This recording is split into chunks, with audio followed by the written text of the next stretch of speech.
Hi dear friends, welcome back to easy commerce concepts. എല്ലാ കൂട്ടുകാരും സുഖമായിട്ടിരിക്കാമെന്ന് വിശ്വസിക്കുകയാണ്. സോ ഇന്ന് ഞാൻ വന്നിട്ടുള്ളത് നിങ്ങൾക്ക് ഏറ്റവും ഉപകാരപ്പെടുന്നൊരു വീഡിയോ ആയിട്ടാണ്. നാളെ നമ്മുടെ +2 ആനുവൽ എക്സാമിനേഷനാണ് ബിസിനസ് സ്റ്റഡീസിൻ്റെ. സോ നിങ്ങൾക്ക് നല്ലൊരു മാർക്ക് A+ ലെവലിലേക്ക് തന്നെ നിങ്ങൾക്ക് എത്തിച്ചേരാൻ പറ്റും. അതിലുപരി ഞാൻ ഈ വീഡിയോ ചെയ്യുന്നത് ഞങ്ങൾക്ക് എങ്ങനെയെങ്കിലും ഒന്ന് ജയിക്കാൻ ഹെൽപ്പ് ചെയ്യുമെന്ന് ചോദിച്ചിട്ടുള്ള കുട്ടികൾക്ക് വേണ്ടിയിട്ടാണ്. ഇത് പഠിച്ചാൽ തന്നെ നിങ്ങൾക്ക് A+ ലെവലിൽ മാർക്ക് കിട്ടാതെ വേറെ കാര്യം. എന്നാലും എങ്ങനെയെങ്കിലും ഞങ്ങളൊന്ന് ജയിപ്പിച്ച് തന്നെ ഞങ്ങൾക്കൊന്ന് ജയിക്കാൻ പറ്റുന്ന രീതിയിൽ എന്തെങ്കിലുമൊക്കെ ഒന്ന് ഞങ്ങൾക്ക് പറഞ്ഞു തരുമോ എന്ന് റിക്വസ്റ്റ് ചെയ്യുന്ന കമൻറ്റ് ചെയ്തിട്ടുള്ള എൻ്റെ പ്രിയപ്പെട്ട സ്റ്റുഡൻസിന് വേണ്ടിയിട്ടാണ് ഈ ഒരു പെർട്ടിക്കുലർ വീഡിയോ ഞാൻ കൊടുക്കുന്നത്. സോ നമുക്ക് പെട്ടെന്ന് തന്നെ വീഡിയോയിലേക്ക് സ്റ്റാർട്ട് ചെയ്യാം. ഒന്നാമതായിട്ട് നിങ്ങൾ പഠിച്ചിരിക്കേണ്ടത് briefly explain the meaning of financial plan. Okay, financial പ്ലാനിങ്ങിൻ്റെ മീനിങ് കറക്റ്റായിട്ട് പഠിച്ചിരിക്കുക. 9ാമത്തെ ചാപ്റ്ററാണ്, ഫിനാൻഷ്യൽ മാനേജ്മെൻറ്റിൻ്റെ ചാപ്റ്ററാണ്. എങ്ങനെയാണ് ഒരു സ്ഥാപനത്തിലെ ഫൈനാൻസ് നമ്മൾ പ്ലാൻ ചെയ്യേണ്ടത്, അതിൽ ഓരോ കാര്യങ്ങളും എങ്ങനെ പ്ലാൻ ചെയ്യണം എന്നുള്ളത് വളരെ ഡീറ്റെയിൽഡ് ആയിട്ട്, അതായത് പ്ലാനിങ്, ഓർഗനൈസിങ്, അതേപോലെ തന്നെ controlling, coordinating all the financial affairs of the business ആണ് ഫിനാൻഷ്യൽ പ്ലാനിങ്ങിൽ വരുന്നത്. ഇത് നന്നായിട്ട് തന്നെ പഠിക്കുക. പിന്നെ classify the following items in to appropriate elements business environment. Business എൻവിയോൺമെൻറ്റിൽ ഈ പറയുന്ന കാര്യങ്ങളൊക്കെ ഏത് രീതിയിലാണ് വരിക? ഇപ്പോൾ ലിറ്ററസി റേറ്റ് അത് ഏതിലാണ് വരിക? അത് സോഷ്യൽ എൻവിയോൺമെൻറ്റിലാണോ, ടെക്നോളജിക്കൽ എൻവിയോൺമെൻറ്റിലാണോ, എക്കണോമിക്കലാണോ, ഏതിലാണ് വരിക എന്ന് വെച്ചാൽ അതിലേറ്റാ. അതുപോലെ പബ്ലിക് ഡെപ്റ്റ്, rating of savings and investment, birth and death rate. അപ്പോൾ നമുക്ക് രണ്ടായിട്ട് തിരിക്കുക, സോഷ്യൽ എൻവിയോൺമെൻറ്റും അതേപോലെ തന്നെ എക്കണോമിക് എൻവിയോൺമെൻറ്റ്. ഇതിൽ സോഷ്യൽ എൻവിയോൺമെൻറ്റിൽ വരുന്നതാണ് എന്ത്? ലിറ്ററസി റേറ്റും ബർത്ത് ആൻഡ് ഡെത്ത് റേറ്റും. പബ്ലിക് ഡെറ്റും റേറ്റ് ഓഫ് സേവിങ്സും നമുക്ക് എക്കണോമിക് എൻവിയോൺമെൻറ്റ്. അപ്പോൾ ഇങ്ങനെ രണ്ട് ബോക്സായിട്ട് വരച്ചിട്ട് ഹെഡിങ് ഒക്കെ കൊടുത്തിട്ട് വേണം നിങ്ങൾ അതിൻ്റെ ആൻസർ എഴുതാൻ വേണ്ടിയിട്ട്. അപ്പോൾ ഇതിൽ ലിറ്ററസി റേറ്റും അതേപോലെ തന്നെ ബർത്ത് റേറ്റും നമുക്ക് എന്തിൽ പെടുത്താം? സോഷ്യലിൽ ഉൾപ്പെടുത്താം. പബ്ലിക് ഡെപ്റ്റും അതുപോലെ തന്നെ റേറ്റ് ഓഫ് സേവിങ്സ് എന്തിലോട്ട്? എക്കണോമിക് എൻവിയോൺമെൻറ്റിൽ ഉൾപ്പെടുത്തുക. ക്ലിയർ ആവുന്നില്ലേ? ഈ രീതിയിലായിരിക്കണം നിങ്ങളത് എഴുതേണ്ടത്, ബോക്സൊക്കെ വരച്ചിട്ട്. അടുത്ത question, state the conditions under which A consumer can approach the state commission for granting rectification for his or her grievance. അതായത് റിലീഫ് കിട്ടാൻ വേണ്ടിയിട്ട് നമുക്ക് സ്റ്റേറ്റ് കമ്മീഷൻ്റെ അടുത്ത് പോയിട്ട് റിലീഫ് കിട്ടാനുള്ള കണ്ടീഷൻസ് എന്തൊക്കെയാണ്? അതിൽ കോമ്പൻസേഷൻ്റെ വാല്യൂ എന്ന് പറയുന്നത് എത്രയായിരിക്കും? 20 lakh to 1 crore വരെയാണ് അതിലുള്ള ഒരു കോമ്പൻസേഷൻ്റെ വാല്യൂ വരിക. സോ അത് നന്നായിട്ട് നോക്കാം. അതുപോലെ തന്നെ ഡിസ്ട്രിക്ട് ഫോറത്തിൽ പോയിട്ട് നമുക്ക് ഒരു അനുകൂലമായ തീരുമാനം ഇല്ലാത്ത സിറ്റുവേഷനിലാണ് നമ്മൾ സ്റ്റേറ്റ് ഫോറത്തിലേക്ക് പോകുക. അത് രണ്ട് കണ്ടീഷൻസ് ആണ്. അടുത്തത്, recruitment is A positive process, justify your statement. Recruitment എന്നുള്ള ആ ഒരു ഭാഗം സ്റ്റാഫിങ്ങിൽ ഇമ്പോർട്ടൻ്റ് ആയിട്ടുള്ള കാര്യമാണ്. റിക്രൂട്ട്മെന്റ് നന്നായിട്ട് പഠിക്കുക. ഒരുപാട് ആളുകളിൽ നിന്ന് നമ്മൾ എന്ത് ചെയ്യാണ്? ആളുകളെ സ്റ്റിമുലേറ്റ് ചെയ്യാണ് നമ്മുടെ ഓർഗനൈസേഷനിൽ ഒരു ഓപ്പർച്യൂണിറ്റിയിലേക്ക് അല്ലെങ്കിൽ ഒരു വേക്കൻസി ഫില്ല് ചെയ്യാൻ വേണ്ടിയിട്ട് ആളുകൾക്ക് നമ്മളൊരു ഓപ്പർച്യൂണിറ്റി ഫെസിലിറ്റേറ്റ് ചെയ്യാണ്. അതുകൊണ്ടാണ് അത് എന്താവുന്നത്? പോസിറ്റീവ് ആയിട്ടുള്ള ഒരു പ്രോസസ്സാണ്. അതേ കൂടത്തിൽ തന്നെ പറയാം, സെലക്ഷൻ എന്ന് പറയുന്നത് ഒരു negative process, because involves elimination. അടുത്ത question, package is called silent salesman. Packaging എന്ന് പറയുന്നത് ഒരു സൈലന്റ് സെയിൽസ്മാൻ ആയിട്ട് പറയാറുണ്ട്. എന്താണ് കാരണം? നമ്മളൊരു കടയിൽ പോകുമ്പോൾ തന്നെയുള്ള കാര്യം ആലോചിച്ചാൽ മതിയാവും. നമുക്കൊരു അട്രാക്റ്റീവ് ആയിട്ടുള്ള ഒരു പാക്കേജിൽ വളരെ ബ്യൂട്ടിഫുൾ ആയിട്ട് കൊടുത്തിട്ടുണ്ടെങ്കിൽ തന്നെ നമുക്ക് അതിനോടൊരു അട്രാക്ഷൻ ഉണ്ട്. ആരും ഒന്നും പറയാതെ തന്നെ നമ്മുടെ കണ്ണും കൈയും മേ ബി അതിൻ്റെ മുകളിലേക്ക് പോകാനുള്ളൊരു സാധ്യതയുണ്ട്. അതുകൊണ്ടാണ് പാക്കേജിങ്ങിന് ഒരു സൈലന്റ് സെയിൽസ്മാൻ ആയിട്ട് പറയുന്നത്.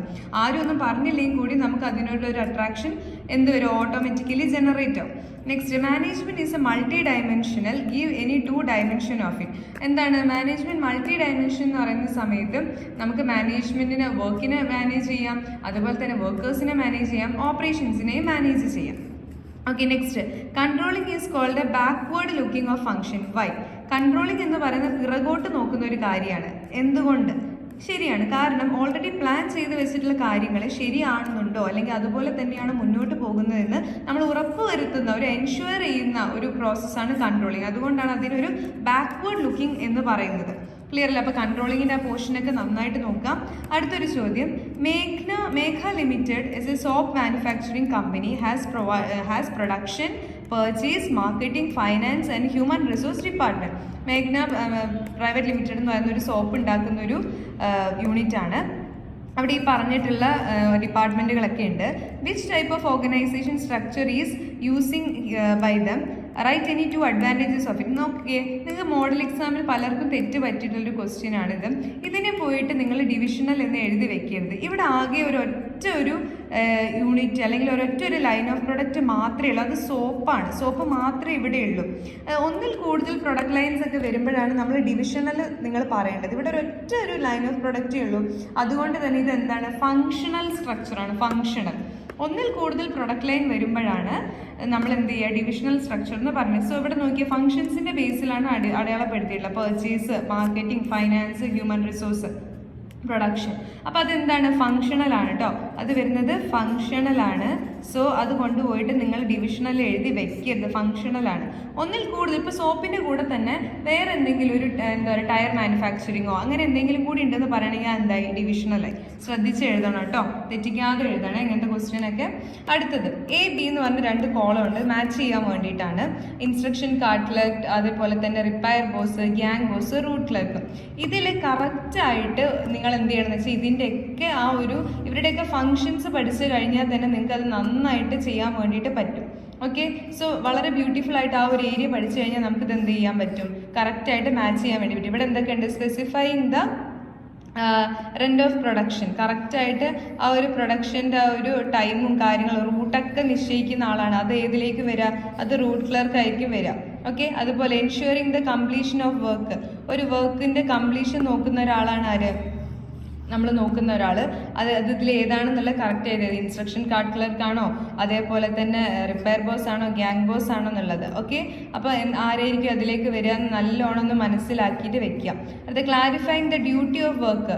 വർക്കറിൻ്റെ എല്ലാ എന്താ പറയുക ഡ്യൂട്ടി കാര്യങ്ങളൊക്കെ കറക്റ്റ് ആണോ എന്ന് നോക്കുന്ന ആളായിരിക്കും ഇൻസ്ട്രക്ഷൻ കാർഡിലൊക്കെ കറക്റ്റായിട്ട് നോക്കുക. പിന്നെ കീപ്പിംഗ് മെഷീൻസ് ഒക്കെ കറക്റ്റ് ആണോ, ടൂൾസ് ഒക്കെ കറക്റ്റ് ആണോ എന്ന് റെഡിയാക്കുന്ന ആളാരാണ്? നല്ല രീതിയിൽ അത് മനസ്സിലാക്കുക. അദ്ദേഹം എന്ന് പറയുന്നത് കറക്റ്റായിട്ട് ഏതിലേക്ക് വരും നോക്കുക. സോ ഈ രീതിയിൽ നിങ്ങൾ ഈ 4 എണ്ണത്തിൻ്റെയും ആ ഒരു ഫീച്ചേഴ്സ് കറക്റ്റായിട്ട് പഠിച്ചൊരു കുട്ടിക്ക് അത് തെറ്റാതെ എഴുതാൻ പറ്റും. അപ്പോൾ ആ ഒരു ഫങ്ഷണൽ ഫോർമാൻഷിപ്പ് നന്നായിട്ട് തന്നെ പഠിക്കുക. ഇവരുടെയൊക്കെ ഫങ്ഷൻസ് പഠിക്കുക. അത് ഇതിൽ നിന്ന് കറക്റ്റായിട്ട് എടുത്ത് എഴുതാനും വേണ്ടിയിട്ട് നോക്കുക. ക്ലിയർ അല്ലേ? മനസ്സിലായെന്നുണ്ടെന്ന് വിശ്വസിക്കുന്നു. ഓക്കെ, കറക്റ്റ് അല്ലേ? Okay, ready. അടുത്തത് ഇത് കറക്റ്റായിട്ട് മനസ്സിലാക്കണേ. ഓരോന്ന് ഏതിൻ്റെയൊക്കെയാണെന്നുള്ളത് വളരെ കൃത്യമായിട്ട് മനസ്സിലാക്കി കഴിഞ്ഞാൽ നിങ്ങൾക്കത് എഴുതാൻ വേണ്ടിയിട്ട് സാധിക്കും. ഓക്കെ, ക്ലിയർ അല്ലേ? ഓക്കെ, അടുത്ത് നമ്മൾ പഠിക്കേണ്ട ഒരു ഏരിയ എന്ന് പറയുന്നത് coordination. Coordination is the essence of management. Point out any 2 basic features of coordination ആണ് ആക്ച്വലി നമ്മുടെ ബിസിനസ്സിലുള്ള ഓരോ കാര്യങ്ങളെ സിങ്ക്രണൈസ് ചെയ്യുന്നതും ഡിപ്പാർട്ട്മെൻറ്റുകളെ തമ്മിൽ ഇൻ്റർറിലേറ്റ് ചെയ്യുന്നതെല്ലാം. അപ്പോൾ ഒരു ഓർഗനൈസേഷൻ്റെ ഏറ്റവും ഇമ്പോർട്ടൻ്റ് ആയിട്ടുള്ള കാര്യമാണ് കോർഡിനേഷൻ. അപ്പോൾ അതിൻ്റെ എസെൻസ്, മാനേജ്മെൻറ്റിൻ്റെ എസെൻസ് ആണ് എന്ത്? കോർഡിനേഷൻ എന്ന് പറയുന്നത്. നന്നായിട്ട് തന്നെ പഠിക്കാം. അത് describe any one of the redressal agency under consumer protection act. ഏത് വേണമെങ്കിലും എഴുതാം. ഇപ്പോൾ ഡിസ്ട്രിക്ട് ഫോർ ഉണ്ട്, സ്റ്റേറ്റ് കമ്മീഷൻ ഉണ്ട്, നാഷണൽ കമ്മീഷൻ ഉണ്ട്. അപ്പോൾ ഈ 3 എണ്ണം നന്നായിട്ട് പഠിക്കുക. ഇതിലിപ്പോൾ ഏതെങ്കിലും ഒന്ന് എഴുതാനാണ് പറഞ്ഞത്, നിങ്ങളോട് ഏതെങ്കിലും പെർട്ടിക്കുലർ ആയിട്ട് എഴുതാൻ പറഞ്ഞു കഴിഞ്ഞാൽ അത് എഴുതണമെങ്കിൽ ആ 3 പഠിച്ചിരിക്കുക. ഏതൊക്കെയാണ്? District forum, state commission, national commission. അടുത്തത് explain any 2 importance of business എൻവയോൺമെൻറ്റിൻ്റെ 2 ഇമ്പോർട്ടൻസ്. 2 എന്നുള്ളത് മാത്രം നോക്കണ്ട, നിങ്ങളെ കൊണ്ട് എത്ര ഇമ്പോർട്ടൻസ് പഠിക്കാൻ പറ്റുമോ അത്രയും പഠിക്കുക. ബിക്കോസ് ബിസിനസ് എൻവയോൺമെൻറ്റിലാണ് എന്തൊക്കെ വരുന്നത്? Economic environment, social environment, political environment, legal environment, technological environment. ഈ എൻവയോൺമെൻറ്റ് ഉണ്ടാകുന്ന ചെറിയ ചെറിയ മാറ്റങ്ങൾ പോലും നമ്മളെ ഒത്തിരി ബാധിക്കും ഒരു സ്ഥാപനത്തെ. അടുത്ത ഇമ്പോർട്ടൻ്റ് ആയിട്ടുള്ള ഏരിയ ആണ് rearrange the steps in the process of organising. അതായത് ഓർഗനൈസിങ്ങിൽ വരുന്ന കാര്യങ്ങൾ. ആദ്യത്തേത് ഇത് തെറ്റിച്ചാണ് കൊടുത്തിട്ടുള്ളത്, ശരിയാക്കി എഴുതണം. ആദ്യത്തേത് identification and division of work. അത് കറക്റ്റാണ്. അടുത്ത അസൈനിങ് ഡ്യൂട്ടീസ്. അത് ഇപ്പോഴല്ല. ഡിപ്പാർട്ട്മെൻറ്റേഷൻ, എസ്റ്റാബ്ലിഷിങ് റിപ്പോർട്ടിംഗ് റിലേഷൻഷിപ്പ്. ഇതിൽ കറക്റ്റായിട്ട് എങ്ങനെയാണ് വരിക എന്ന് വെച്ച് കഴിഞ്ഞാൽ ആദ്യം തന്നെ നമ്മൾ എന്ത് ചെയ്യണം? എന്തൊക്കെ കാര്യങ്ങൾ ചെയ്യണം എന്നുള്ള ഐഡൻറ്റിഫൈ ചെയ്തിട്ട് വെക്കുക. അതിനുശേഷം എന്ത് ചെയ്യണം? ഓരോന്നിൻ്റെയും ഡിപ്പാർട്ട്മെൻറ്റുകളാക്കി വെക്കുക. അവർക്കൊരു റിലേഷൻഷിപ്പ് നമ്മൾ നോക്കുക. പിന്നെ അവർക്ക് ഡ്യൂട്ടീസ് അസൈൻ ചെയ്ത് കൊടുക്കുക. ഈ രീതിയിലാണ് അതിൻ്റെ ഓർഡർ വരെ കറക്റ്റ് ആക്കാൻ വേണ്ടിയിട്ട് നോക്കാം. അടുത്ത list out the 4 P's of marketing mix. ഏതൊക്കെയാണ്? Price mix, product mix, place mix, promotion mix. നന്നായിട്ട് തന്നെ പഠിച്ചോളൂ, വളരെ ഇമ്പോർട്ടൻ്റ് ആണ്. അടുത്തത് management is a science. Give any 2 reasons to justify your statement. Management എന്ന് പറയുന്നത് സയൻസ് ആണ്. എന്താണ് കാരണം? ബിക്കോസ് യൂണിവേഴ്സലി അപ്ലിക്കബിൾ ആണ്. അതുപോലെ തന്നെ അതിൻ്റെ ഓരോ പ്രിൻസിപ്പിളും എന്താണ്? ഇവോൾവ് ചെയ്തിട്ടുള്ള കണ്ടിന്യൂസ് എക്സ്പെരിമെൻസിലൂടെയും ഒബ്സർവേഷനിലൂടെയാണ്. ഇതേപോലെ തന്നെയാണ് മാനേജ്മെൻറ്റ്. അതുകൊണ്ട് സയൻസിൻ്റെ ഫീച്ചേഴ്സ് മാനേജ്മെൻറ്റ് ഫുൾഫിൽ ചെയ്യുന്നതുകൊണ്ട് നമുക്ക് എന്ത് പറയാം, മാനേജ്മെൻറ്റ് ഒരു സയൻസ് ആണെന്ന് പറയാം, ഒരു ഇൻഎക്സാക്ട് സയൻസ് ആണെന്ന് മാനേജ്മെൻറ്റ് നമുക്ക് പറയാം. അപ്പോൾ സയൻസിനെ പോലെ തന്നെ ആർട്ടും കൂടി പഠിച്ചിരിക്കണം കേട്ടോ. ബിക്കോസ് ഇപ്രാവശ്യം മോഡലിന് പ്രൊഫഷൻ ചോദിച്ചിട്ടുണ്ടായിരുന്നു. അതുകൊണ്ട് നല്ല സാധ്യത സയൻസ് അല്ലെങ്കിൽ ആർട്ട്, അല്ലെങ്കിൽ ഇത് രണ്ടും കൂടി ചോദിക്കും. Management as an art and science എന്ന് ചോദിക്കാൻ നല്ല സാധ്യതയുണ്ട്. അടുത്ത question, identify the management principle in the following statement. ഇവിടെ 2 സ്റ്റേറ്റ്മെൻറ്റ് കൊടുത്തിട്ടുണ്ട്. അതിൽ പറയുന്ന മാനേജ്മെൻറ്റ് പ്രിൻസിപ്പിൾ ഏതാണെന്ന്. Management should promote a team spirit among the എംപ്ലോയീസിൻ്റെ ഇടയിൽ ഒരു ടീം സ്പിരിറ്റ് വരണം എന്ന് പറയുന്നത് എസ്പിരിറ്റ് ഡിക്കോപ്സ് ആണ്. പിന്നെ അത് ഹെൻറി ഫയറിൻ്റെ പ്രിൻസിപ്പിളാണ്. There should be a place for everything and should be there. അതെന്താണ്? അത് ഓർഡറാണ് അതിൽ പറയുന്നത്. അത് explain how planning facilitate decision making. നമുക്കൊരു കാര്യം തീരുമാനിക്കണമെങ്കിൽ അവിടെ പ്ലാനിങ്ങിന് എന്തോരം ഇമ്പോർട്ടൻസ് ഉണ്ട്, അവിടെ നിങ്ങൾ പ്ലാനിങ്ങിൻ്റെ ഇമ്പോർട്ടൻസ് ആണ് എഴുതേണ്ടത്. പിന്നെ briefly explain the management principle. Discipline എന്ന് വെച്ചാൽ എന്താണ്? It means respect to the authority. നമ്മുടെ ബിസിനസ്സിലെ അതോറിറ്റിയോടുള്ള റെസ്പെക്റ്റ് ആണ് ആക്ച്വലി എന്താ ഡിസിപ്ലിൻ എന്ന് പറയുന്നത്. കുറച്ച് ഡീറ്റെയിൽ ആയിട്ട് എഴുതാൻ നോക്കാം. ദെൻ എന്താണ് എൻവയോൺമെൻറ്റൽ സ്കാനിങ്? നിങ്ങൾ സ്പോട്ട് എന്ന് പറഞ്ഞ സാധനം പഠിച്ചിട്ടുണ്ടാവും. Spot, okay, SWOT. സ്പോട്ട് എന്ന് വെച്ചാൽ S for strength, W for weakness, O for opportunity and T for threats. അപ്പോൾ ഒരു കമ്പനീൻ്റെ സ്ട്രെങ്ത്തും വീക്ക്നെസ്സും ഓപ്പർച്യൂണിറ്റിയും ത്രെഡും മനസ്സിലാക്കണമെങ്കിൽ ആ കമ്പനീൻ്റെ അല്ലെങ്കിൽ ആ ഒരു ഫേമിൻ്റെ എൻവയോൺമെൻറ്റിനെ നമ്മൾ സ്കാൻ ചെയ്യണം. നമ്മളെപ്പോഴും ഒരു ഡോക്ടർ നമ്മളോട് സ്കാനിങ് എഴുതി തരാൻ പറയാം. അദ്ദേഹത്തിന് നോക്കുമ്പോൾ കാണാൻ പറ്റാത്ത ഒരുപാട് കാര്യങ്ങൾ നമ്മുടെ ശരീരത്തിനുള്ളിൽ നടക്കുന്നുണ്ട്. അപ്പോൾ ആ ഒരു സ്കാനിങ് റിപ്പോർട്ട് കിട്ടിയാലേ ആക്ച്വലി എന്താണെന്ന് നമുക്ക് എന്ത് ചെയ്യാൻ പറ്റുള്ളൂ, ഡയഗ്നൈസ് ചെയ്യാൻ വേണ്ടിയിട്ട് പറ്റുള്ളൂ. അതുപോലെ ഒരു സ്ഥാപനത്തിൻ്റെ ഓപ്പർച്യൂണിറ്റിയും ത്രെഡും സ്ട്രെങ്ത്തും വീക്ക്നെസ്സൊക്കെ ഡയഗ്നൈസ് ചെയ്യാൻ വേണ്ടിയിട്ട് ചെയ്യുന്നതാണ് എൻവയോൺമെൻറ്റ് സ്കാനിങ് എന്ന് പറയുന്നത്. നെക്സ്റ്റ്, എലമെൻറ്റ്സ് ഓഫ് ഡെലിഗേഷൻ്റെ ഇമ്പോർട്ടൻ്റ് ആയിട്ടുള്ള എലമെൻറ്റ്സ് ചോദിക്കും. അതുപോലെ list out any 2 merits of training to എംപ്ലോയീസിനെ ട്രെയിൻ ചെയ്യുന്നത് കൊണ്ടുള്ള നേട്ടങ്ങൾ എന്തൊക്കെയാണ്. Then give any 2 reasons for organisational barriers to communication. നമുക്കറിയാം ഓർഗനൈസേഷണൽ ബാരിയർ, അതുപോലെ സെമാൻറ്റിക്, പേഴ്സണൽ, അങ്ങനെ ഒരുപാട് ബാരിയേഴ്സ് ഉണ്ട്. അതിൽ ഓർഗനൈസേഷൻ ബാരിയർ എന്താണെന്നാണ് ചോദിച്ചിട്ടുള്ളത്. നിങ്ങൾ 4 ബാരിയറും പഠിക്കണം കേട്ടോ. പിന്നെ briefly explain any 1 modern technique of management control. നിങ്ങൾ കേട്ടിട്ടുണ്ടാവും CPM, അതേപോലെ തന്നെ PERT, ക്രിട്ടിക്കൽ പാത്ത് മെത്തേഡും പ്രോഗ്രാം ഇവാലുവേഷൻ റിവ്യൂ ടെക്നിക്കും നല്ല ഇമ്പോർട്ടൻ്റ് ആണ്, ചോദിക്കാൻ സാധ്യതയുണ്ട്. പിന്നെ എന്താണ് ഫിക്സഡ് ക്യാപിറ്റൽ? ഫിനാൻഷ്യൽ മാനേജ്മെൻറ്റിലെ ചാപ്റ്ററാണ്. ഫിക്സഡ് ക്യാപിറ്റൽ അതിനെ എഫക്റ്റ് ചെയ്യുന്ന ഫാക്ടേഴ്സും കൂടി പഠിച്ചേക്കണം കേട്ടോ. അതായത് nature of business, size of the company, അതും കൂടി പഠിക്കണം, ഇമ്പോർട്ടൻ്റ് ആണ്. ഈ വീഡിയോയിലുള്ള എല്ലാം ഇമ്പോർട്ടൻ്റ് ആണ്, നിങ്ങളൊന്ന് മിസ് ചെയ്തത്. Then briefly describe any 2 features of management as an art. നേരത്തെ സയൻസ് പറഞ്ഞ പോലെ ആർട്ടും ഉണ്ട്. ഇതൊക്കെ ഇതിന് മുമ്പ് പല പരീക്ഷ പേപ്പറുകളിൽ ചോദിച്ചിട്ടുള്ള ക്വസ്റ്റ്യൻസ് ആണ് കേട്ടോ. ഒരു 4-5 ക്വസ്റ്റ്യൻ പേപ്പർ നമ്മൾ റെഫർ ചെയ്തിട്ട് കിട്ടിയ ചോദ്യങ്ങളാണ് ഇതൊക്കെ. പിന്നെ what is fatigue study and method study? നമ്മുടെ FW ടൈലറിൻ്റെ സയൻറ്റിഫിക് മെത്തേഡ്സ് ഉണ്ടല്ലോ, അതിൽ വരുന്നതാണ് ഫെറ്റീഗ് സ്റ്റഡിയും അതേപോലെ തന്നെ മെത്തേഡ് സ്റ്റഡിയും. നന്നായിട്ട് തന്നെ പഠിക്കുക, മസ്റ്റാണ്. ക്ഷീണ പഠനവും അതേപോലെ ബെസ്റ്റ് മെത്തേഡ് കണ്ടുപിടിക്കാനുള്ളതും. ഇതിൻ്റെ കൂടെ തന്നെ FW ടൈലറിൻ്റെ എന്തും പഠിച്ചുള്ള ആ 4 പ്രിൻസിപ്പിൾസും ഹെൻറി ഫയറിൻ്റെ 14 പ്രിൻസിപ്പിൾസും കൂടി നോക്കിയേക്കാം. അതാണ് ആ ചാപ്റ്ററിന് മെയിനായിട്ട് ചോദിക്കുക. പിന്നെ write 3 differences between formal organisation and informal organisation. Great point കമ്മ്യൂണിക്കേഷനൊക്കെ വരുന്നത് ഇൻഫോർമൽ ഓർഗനൈസേഷനിലാണ്. സോ ഫോർമൽ ഓർഗനൈസേഷനും ഇൻഫോർമൽ ഓർഗനൈസേഷനും എന്താണെന്ന് പഠിക്കുക, അതിൻ്റെ ഡിഫറൻസ്. അതുപോലെ തന്നെ ഫോർമൽ കമ്മ്യൂണിക്കേഷനും ഇൻഫോർമൽ കമ്മ്യൂണിക്കേഷനും നമ്മളെ ഡിഫറൻസും കൂടി ഒന്ന് പഠിച്ചു വെച്ചേക്കാം. ഇതുമായിട്ട് നല്ല കണക്ഷൻ വരുന്നുണ്ട്, അതുകൊണ്ടാണ് ഇതിൻ്റെ കൂടെ തന്നെ പഠിക്കാൻ പറയുന്നത്. പിന്നെ complete the table as per the hint given below. Interest rate economic environment ആണ്. അപ്പോൾ ഇൻഫ്ലേഷൻ റേറ്റ് വരുന്നത് എന്താ പറയുക, എക്കണോമിക് ഇൻട്രസ്റ്റ് റേറ്റും ഇൻഫ്ലേഷൻ റേറ്റും എക്കണോമിക് എൻവയോൺമെൻ്റ് ആണ്. അപ്പം കസ്റ്റംസും ട്രഡീഷനും ഏത് എൻവയോൺമെൻറ്റാണ്? കസ്റ്റംസും ട്രഡീഷനും വരുന്നത് സോഷ്യലാണ് അത് വരുന്നത്. അതുപോലെ തന്നെ innovation in methods of production വരുന്നത് ടെക്നിക്കലാണ്, ടെക്നോളജിക്കൽ. ഓക്കെ, അപ്പോൾ ടെക്നോളജിക്കലാണ്. ഓക്കെ, അത് അങ്ങനെ പൂരിപ്പിക്കാൻ വരും, ചോദിക്കാൻ സാധ്യതയുണ്ട്. പിന്നെ നമുക്ക് പഠിക്കാനുള്ള അടുത്ത question, arrange the process of organising properly. ഓർഗനൈസിങ്ങിൻ്റെ ആ ഒരു സ്റ്റേജസ് നേരത്തെ പറഞ്ഞ സംഭവം തന്നെയാണ്, അതിനെ വേറെ രീതിയിൽ തന്നേ ഉള്ളൂ, നമ്മൾ ഓൾറെഡി ചെയ്തതാണ്. ആദ്യം നമ്മൾ ഐഡൻറ്റിഫൈ ചെയ്യും, അതിനുശേഷം ഡിവിഷൻ കൊടുക്കും, പിന്നെ ഡിപ്പാർട്ട്മെൻറ്റൈസേഷൻ ചെയ്യും. എന്നിട്ട് നമ്മൾ എന്ത് ചെയ്യുന്നത് വെച്ചാൽ അവർക്ക് ഓരോരുത്തർക്ക് വേണ്ട ഡ്യൂട്ടീസ് കാര്യങ്ങൾ അസൈൻ ചെയ്ത് കൊടുക്കും. എന്നിട്ട് അത് നമ്മൾ എന്ത് ചെയ്യും, പ്രോപ്പറായിട്ട് നമ്മൾ എസ്റ്റാബ്ലിഷ് ചെയ്യും. Okay, so first of all identification, പിന്നെ departmentation, assignment of duties, establishing reporting relationship. ഇത്രയാണ് അതിൻ്റെ ഒരു കറക്റ്റ് ഓർഗനൈസിങ്ങിൻ്റെ സ്റ്റെപ്സ് വരുന്നത്. നമ്മുടെ 4ാമത്തെ ചാപ്റ്ററാണ്. ഓർഗനൈസിങ് ഇമ്പോർട്ടൻ്റ് ആണ്. പിന്നെ അടുത്ത ചോദ്യം, റൈറ്റ് ഇനി four responsibilities of a consumer. ഇപ്രാവശ്യം മോഡലിന് റൈറ്റ്സ് ചോദിച്ചിട്ടുണ്ടായിരുന്നു, ഉപഭോക്താക്കളുടെ എന്താ പറയുക അധികാരങ്ങൾ, അവകാശങ്ങൾ. അപ്പോൾ ഇപ്രാവശ്യം തന്നെ നല്ല സാധ്യതയുള്ളത് റെസ്പോൺസിബിലിറ്റീസ് ചോദിക്കാൻ വേണ്ടിയിട്ടാണ്.